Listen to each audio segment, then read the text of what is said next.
city of Shanghai itself. Situated near the mouth of the Yangtze River, it is the biggest city in China. As the largest seaport in the Far East, it dominated the commerce and foreign trade of China. And through its great docks and channels passed most of the wealth of the Orient. In Shanghai, truly the East met the West.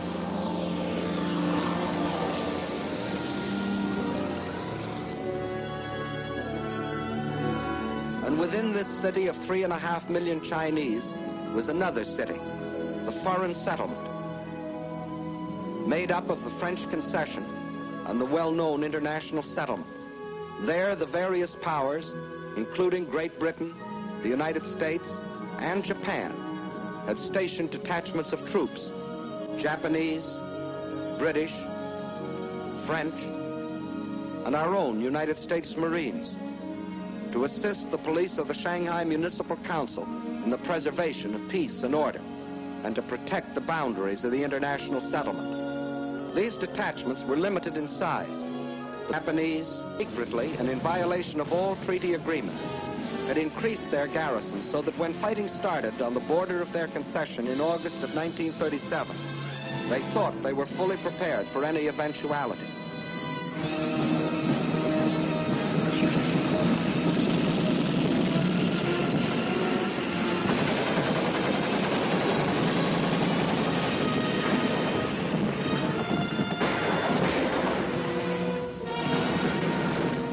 The force of the Chinese counterattack almost drove the Japanese to the Huangpu River. Backed up by the heavy guns of their warships, however, the Japanese managed to hold out until reinforcements arrived.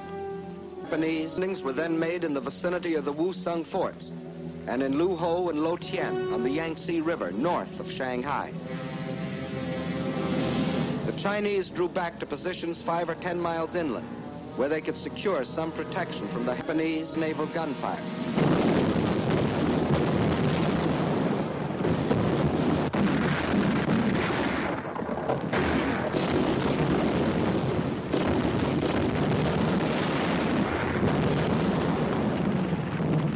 At the same time, the invaders succeeded in making a surprise landing some 20 miles to the south of Shanghai, put 2 divisions ashore, and pushed rapidly north to outflank the city.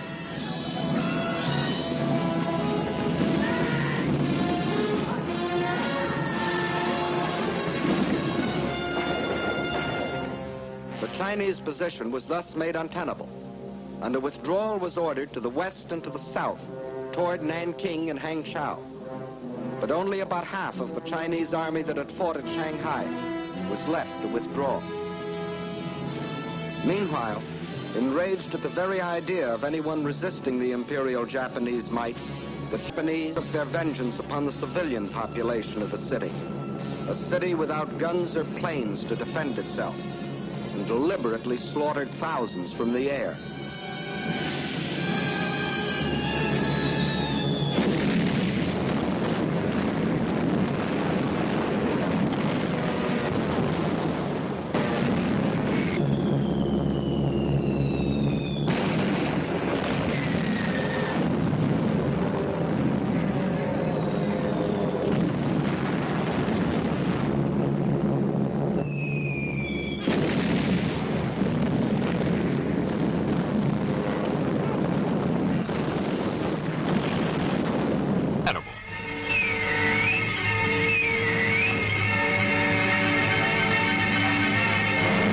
Under fire, the foreigners, mostly British and American, evacuate the settlement.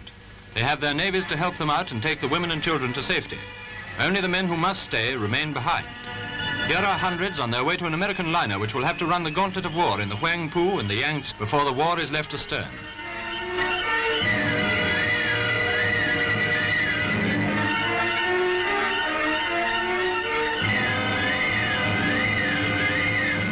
But for the Chinese, there is no escape.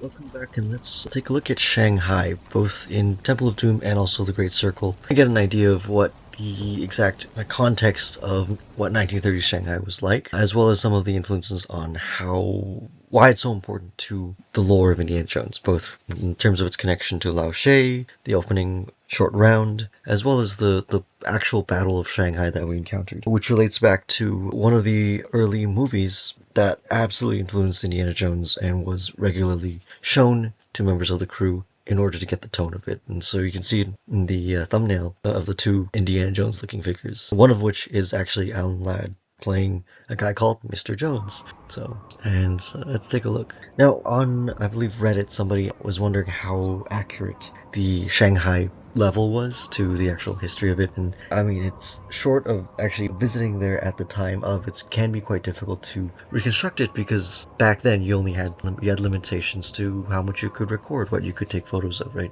Depends on the amount of film you had for either. And so we do have some newsreels, some still photographs, but it is a bit of a challenge.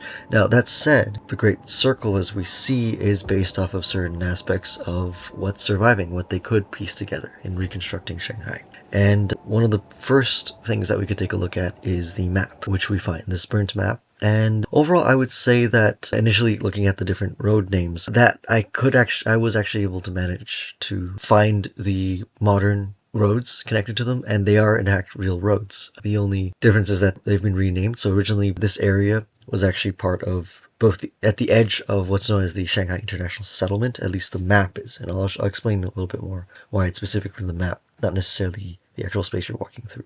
So the French Concession and the Shanghai International Settlement were sections of the city that were taken essentially by certain treaties after the Opium Wars between European and American governments in order to basically control land in parts of China. So this is similar to how Hong Kong was also taken as a British possession on a, I guess, suppose in a somewhat more limited level. And we can match some of the roads. Joff Avenue, or Avenue Joff, is actual road, and Hankou Road is still Hankou Road. And Peking Road, though, is Peking being the old name, one of the old English names for, well, not old English, but the earlier names for Beijing in the English-speaking language, because that's based off of the Cantonese pronunciation. Cantonese communities being the majority of a lot of Chinese diaspora. So in whether we're talking about the UK or we're talking about the US or Canada, a lot of the earliest populations spoke Cantonese because they came from the Guangdong region of China, as well as other parts of southern China, and also Hong Kong. So Peking Road is actually, theoretically should be Beijing Road today, but Beijing Road today is actually runs east-west. So this is a road that goes north-south, right down the middle of the, well, I guess not the middle, but on the eastern side of this map, the surviving section of it. So I'm sure the other roads might also have matches, but these are the main ones I could take a look at, and I could try to match to existing maps of the Shanghai 1930s. However, they're not always in the right place. So if you look here, it might be a little bit hard to read initially, but if you bear with me for a bit. So you can see at the bottom road, the long line here, it says Avenue Joff, or just say Joff. So that is where the actual Avenue Joff used to be. And you see above the giant winding road, it's the Hague Avenue or Folk Avenue. It seems they renamed Hague Avenue or Folk Avenue to Avenue Joff. And then above it, you see this space that says Bubbling Well Road. So that also exists, but it's much further apart from Avenue Joff. So maybe they're using another old map. This was a postal map from the 1930s. So perhaps there was another map that eliminates some of the smaller roads. So they're simplifying it a little bit, but generally it follows roughly the layout of it, I would say. I don't think there's necessarily enough information for them to have more adequately redesigned it, but or make it similar to the original. That said, even though the map itself is of the French concession, I think I do know why what we see is not very French, not very European influenced, but rather very Chinese. And the reason is because they didn't design it with that map in mind necessarily initially. If you look at this note in particular, and also some of the features, you'll see some fortification walls and a lot of very Chinese architecture that relates to what's known as the old city of Shanghai. So that's actually the old core part of Shanghai that was still under Chinese control during the 30s. And that's partly referenced here in this photo that you take of the quote-unquote Old Town Canal. So that's referring to the old city of Shanghai. I think have a little bit of everything. They're mixing and matching. The map is of the French concession. The actual visuals are of the Chinese part of town. And actually, the architecture itself does look a lot like the old city components of Shanghai. So there was a Redditor that recently commented that about how accurate it is. So if you are looking for a realistic component, there are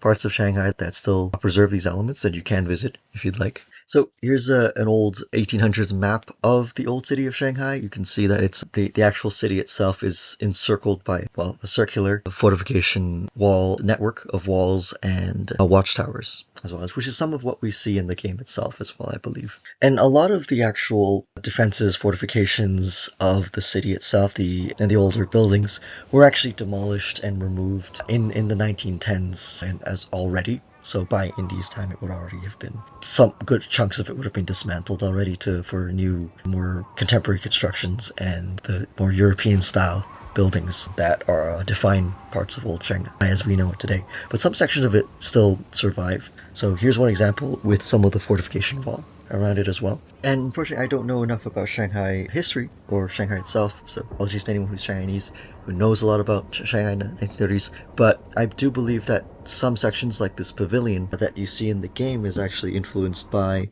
a surviving section of the old city garden, the U Garden. So if you're interested in visiting some locations and you're in Shanghai and you played the game, the U Garden would be where you would go to see architecture of that sort. For me too, I thought that was probably the most beautiful section of the game. And that's not biased because I'm Chinese ancestrally, but it is a very cool place in the game. Though again, I do work in Peru, so I have a bias, and in Southeast Asia. So I don't know. It's a very beautiful space that I really wish we could have had a little bit more time in. And another component of it, another aspect that might have been an influence on the game, but also is a really close place that you could visit in Shanghai, is right next door to the U Garden, which is the City Temple of Shanghai. As you can see, it is absolutely amazing. A lot of the old architecture is preserved and maintained in a way that's a lot like the game, but of course modernized a bit at the lower levels. And you can see on the left-hand side the juxtaposition of the old city and the new skyscrapers there as well. So another influence and also a place to keep in mind if you would ever be interested in visiting.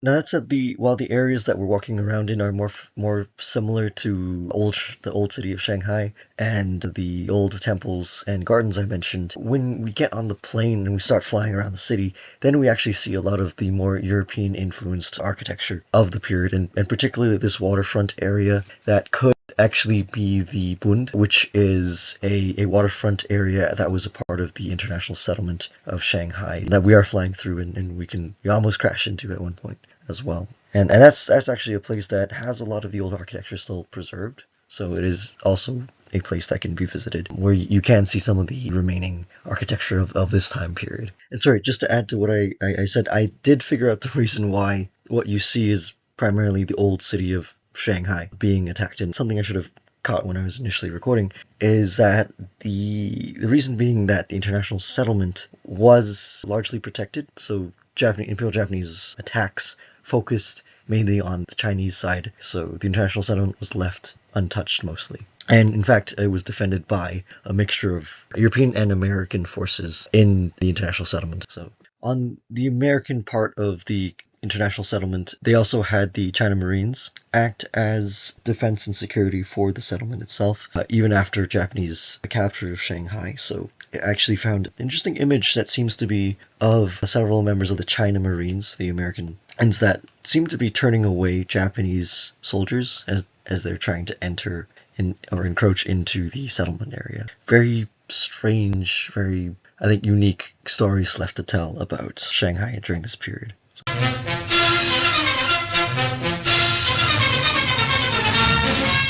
And the Shanghai police force carries on. British trained, this body of British, Chinese and Indian officers has performed its unenviable tasks with skill and tact. The comparative security of the settlement has brought problems in its trail, for even now the sanctuary afforded to Chinese refugees might allow of acts of recrimination against Japanese which might embroil Britain with Japan. So the police keep careful watch in the streets and practice their marksmanship in private. They also experiment with a bulletproof shield.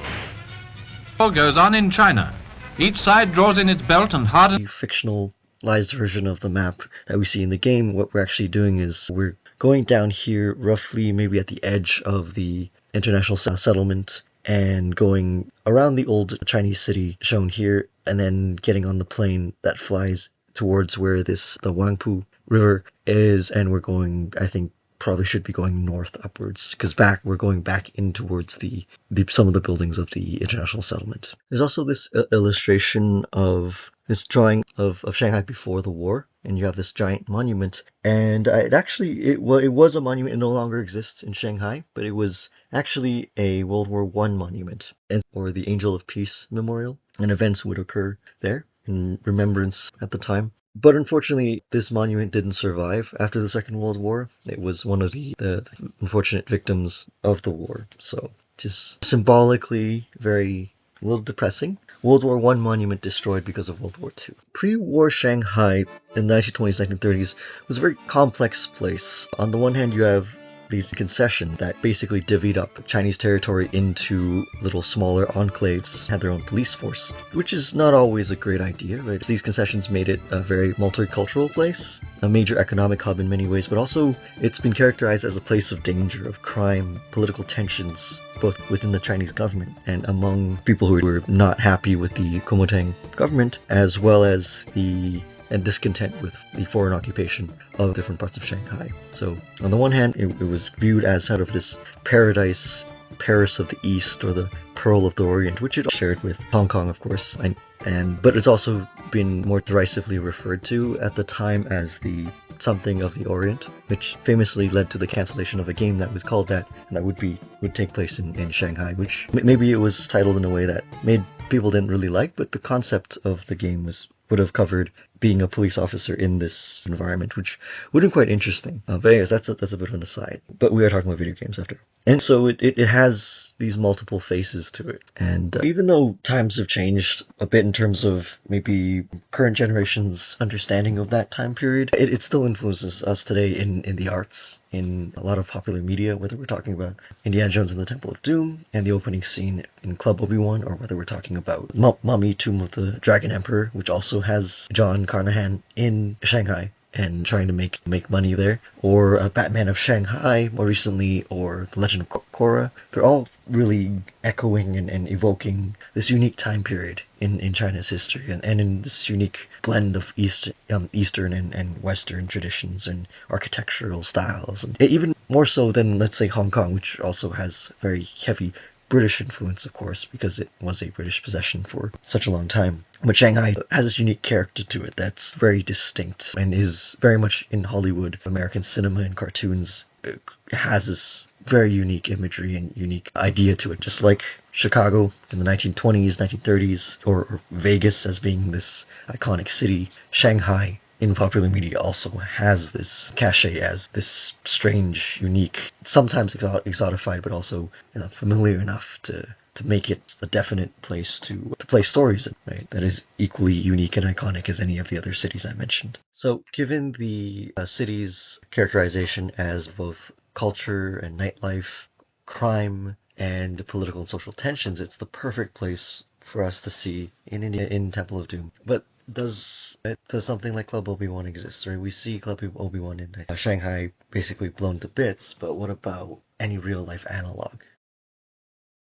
And the nightlife of Shanghai was very well known, both in terms of the theatrical, performative aspect of it that you see in Temple of Doom. There were many different nightclubs and dance halls, things like that, for the local population as well as for members of the international settlement. And there's no exact Lao She Club Obi-Wan match per se, right, that I'm aware of, one that's owned by a Lao She's men. But there is a very famous, and that's still surviving, club from the 1930s called, believe it or not, Paramount. So Paramount was a nightclub in the 1930s that you can still visit today. As you can see, it sort of can seem to be an influence on the idea of Club Obi-Wan. In fact, it's actually much more grand than Club Obi-Wan. I think there's a more modern photo from this century. As you can see, it can still be seen thriving and still show its original Art Deco influences. on the architecture. And here's the modern, updated main dining seating area and performance area at the Paramount.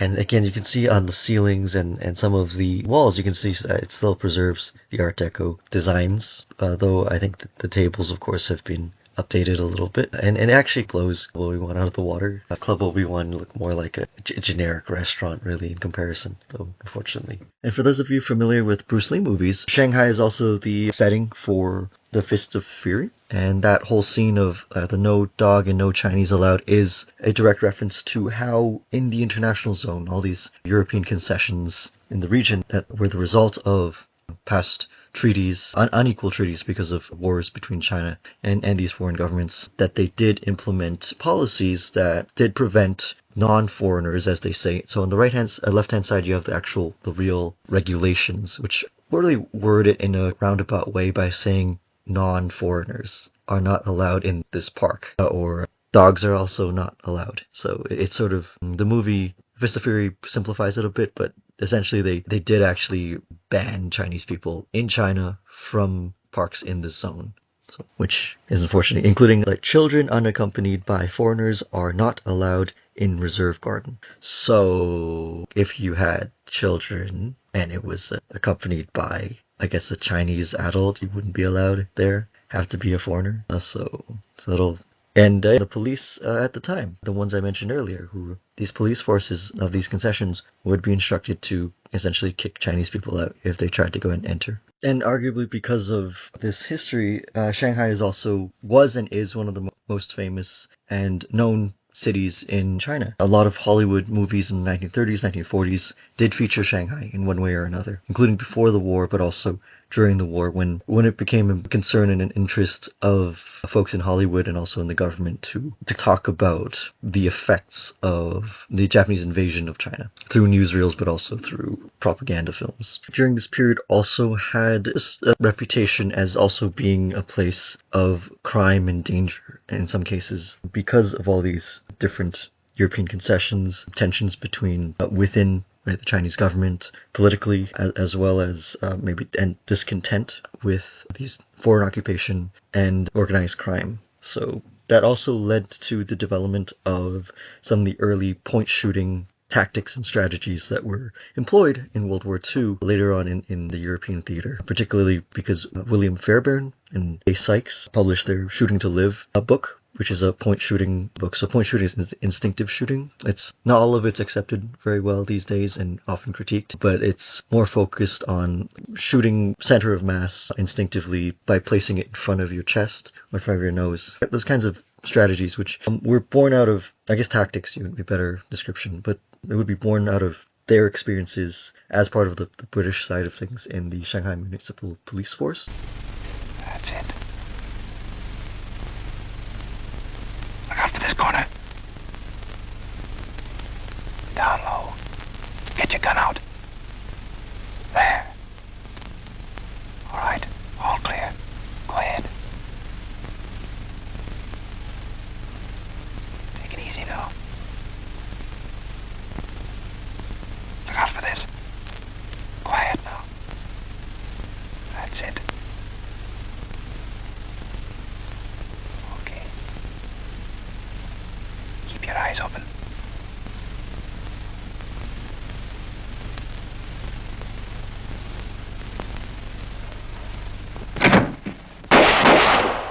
That's it. There are more of them around here. All right. Look out for this corner. There we are. There's a door.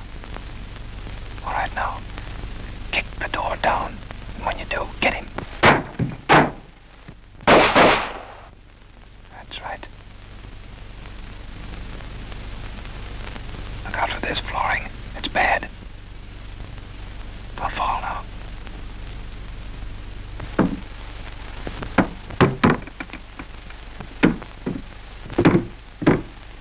Keep moving. Look out for that guy. Keep your eyes open for him. Watch him. He's there someplace.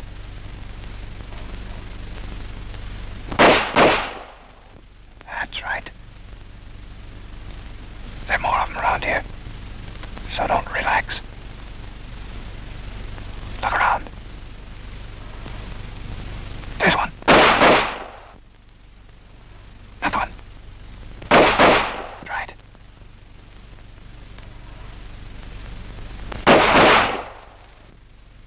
All right. Quickly now. Magazine in. Test it. All right, let's go.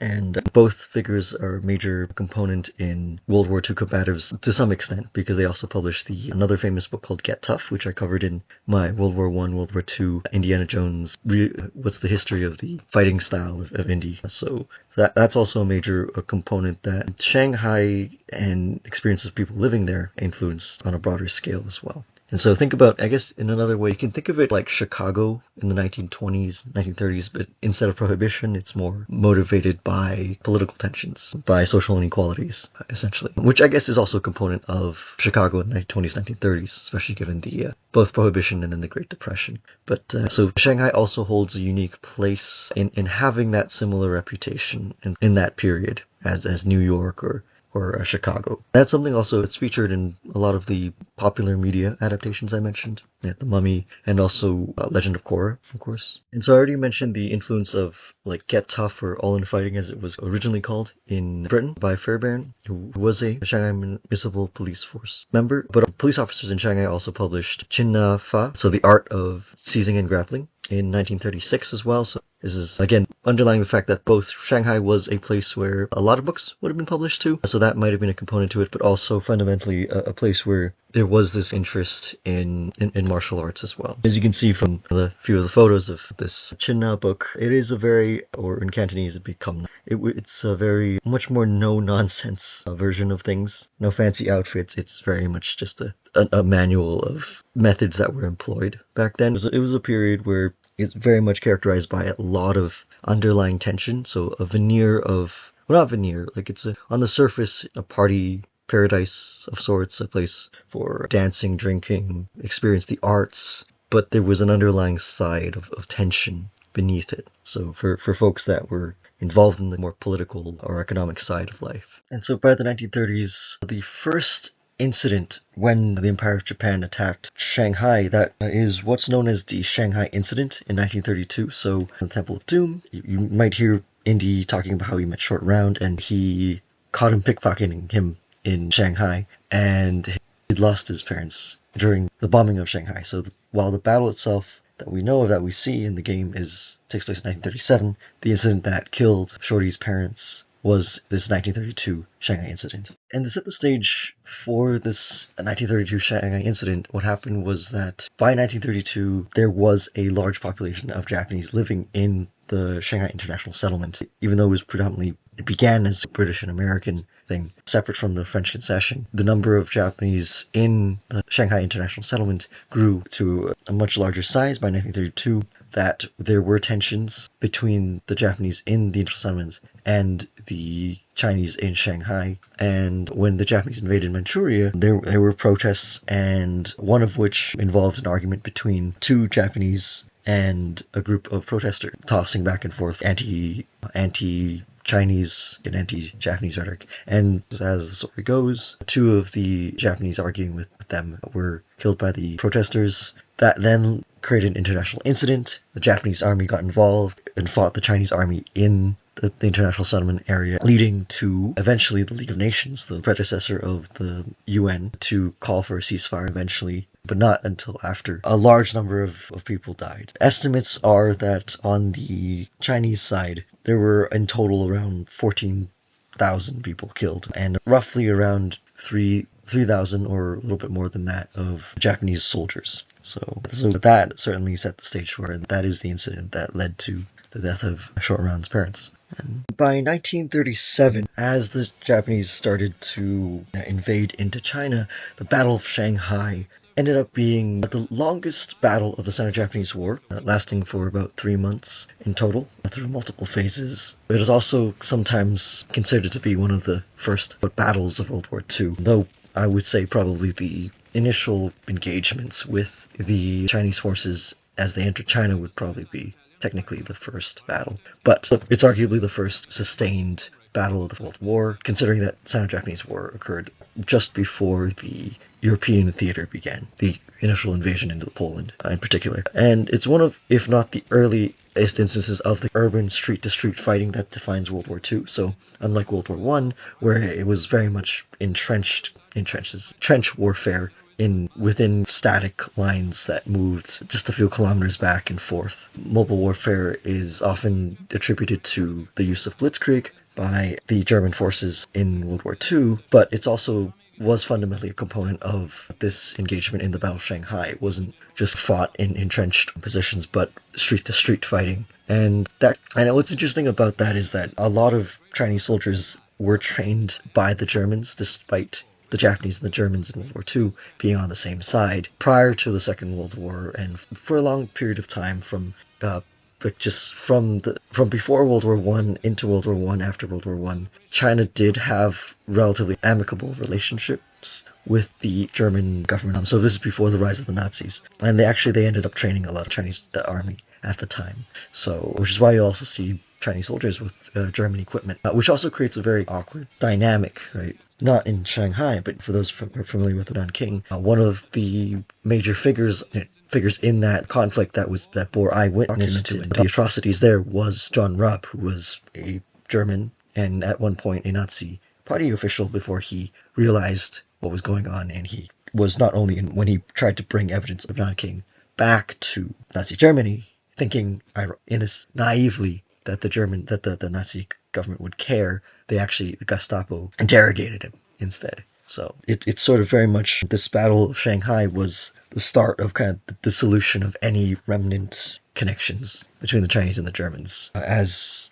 those factional lines were formed more concretely between the Chinese being allies with the US, with the UK, with the French, versus the Japanese with Nazi Germany and Italy as the Axis powers. So, and unfortunately it did end with the defeat of the Chinese army, of course, and a lot of it also, the influence of the international settlement was also that there were foreign eyewitness reports and accounts of the invasion of Shanghai, and also accounts of atrocities by the Imperial Japanese Army at the time as well. So that also influenced Western sentiment as well, especially in Hollywood later on when America joined the war against Japan. And because there were a mix of influences from different European countries, including Britain, you can see in some photos of Chinese forces fighting against the Japanese with the more British Brodie helmet. If you look at a lot of other photos of Chinese troops during that period, a lot of them will be wearing like the more German style helmet because of German pre-war connections, which can make seeing images of combat and of fighting in China against the Japanese, the Sino-Japanese war, to be quite visually distinct. Or confusing also. Here's a picture in contrast with also Chinese soldiers fighting against the Japanese. These are machine gunners, but as you can see, they wear much more German-styled helmets. So I think, which means that basically Chinese soldiers could be equipped with many different types of equipment and uniforms. So again, the visual history of Shanghai during this period can be quite something, especially if we look at this, including this very circular, a sunken fortification. And the Battle of Shanghai became sort of the Stalingrad of China because in many ways it was thought to be an important city to hold, because there was a thought that if they held Shanghai long enough, that reinforcements and help would come by way of the international community, especially given the international settlement here. That unfortunately never came, which led eventually to the Chinese evacuation of Shanghai and the subsequent atrocities. The Shanghai International Settlement continued to be in place under foreign European control. So one of the more interesting things about Japanese occupation of China is that they often did not really touch foreign settlements as much. There were incidents, there were attempts to harass or to intimidate the settlements there, but there was to some extent a degree of protection afforded to them. There was a British garrison stationed in the international settlement that stayed in Shanghai guarding until 1940. when that British garrison also evacuated from Shanghai, and the Japanese army eventually controlled the settlement itself. So it took a few years, but it was this kind of unique policy with regard to how to treat that versus the absolute awfulness and disregard to the civilian population all around in the rest of the city. So, and the fall of Shanghai, as well as the fall of Hong Kong, would be major points for many in the West among the Allies to rally around in terms of sympathies towards China, as well as promoting the pressure to fight in the Pacific theater. So in Hollywood in particular, after Pearl Harbor, there were a few Hollywood films that featured Shanghai either as a background or as a place that is incorporated into the narrative, like China 1943, which is about two Americans selling oil to both Chinese forces and Japanese forces in China, and end up deciding to leave their neutral status. So Alan Ladd's Mr. Jones, and this is the direct influence on Indiana Jones. This is one of the movies that Spielberg and Lucas asked the crew to watch and rewatch during the process of making the film in order to get the style and the tone of the movie. And it is very much about moving American sentiment away from being neutral to the Second World War and their sentiments towards the Axis powers and the need to fight the Axis, both in Europe and in the Pacific. So, and of course that rippling effect leads to our main character, Indiana Jones, originating from this historical context as well. And of course Short Round himself, written as this kid that survived the bombing of Shanghai that Indy rescued and then later canonically put in a boarding school back in the US, and arguably saved Short Round's life from a lot of hardship that would have occurred by 1937. I bet one of the things that they probably should have added, would have been interesting to add, would be a note or something to make Indy reminisce about that situation. Right? You have a Lao She reference, and maybe it's not necessary, but if you think about the characters, right? If Indy had not taken Shorty with him, this is the Shanghai that Short Round would have been trying to survive in. Right? Which also could be a feature of a future game, I think. By 1944, Short Round would be around 18, so if we were to have a late World War II setting in the Pacific or something for another Indy game, you could arguably have an adult Short Round and Indy on an adventure in World War II against the Imperial Japanese Army, perhaps. So, it's a thought. And what's also interesting about this movie is that we get, aside from the truck, Indy driving the truck in Raiders, that idea, some part of that has an influence from China 1943, but also the movie itself begins with the bombing of a Chinese city, and the goal of evacuating the city and trying to leave for somewhere else, for oil initially to go and sell to the Japanese by the main characters until they have a change of heart. And they go and try to drive a few evacuees to Shanghai, ironically, which would then, of course, be overrun by the Japanese eventually. But at the start of this scene, it begins with William Bendix's character walking through a bombed-out city as it's being bombed, right? Very much evoking, even though it's not technically Shanghai, it's evoking the imagery of Shanghai that a lot of folks in America would have seen through newsreels and news reports as well in the years prior to their entry, the American entry into the war. And yeah, it actually, the first scene ends with William Bendix's character seeing an orphan child and trying to find a home for him, or taking care of him, which is very much, to any Indiana Jones fan, a clear through line between this character and Short Round. So even this component of it owes itself to China 1943 as well. And that's about it for today. Thank you, everyone. And if you liked this video, please like and subscribe. Please also check out my other videos on the real life history and archaeology of Indiana Jones, as well as my Tomb Raider series, both of which are still ongoing. And I'll see you next time.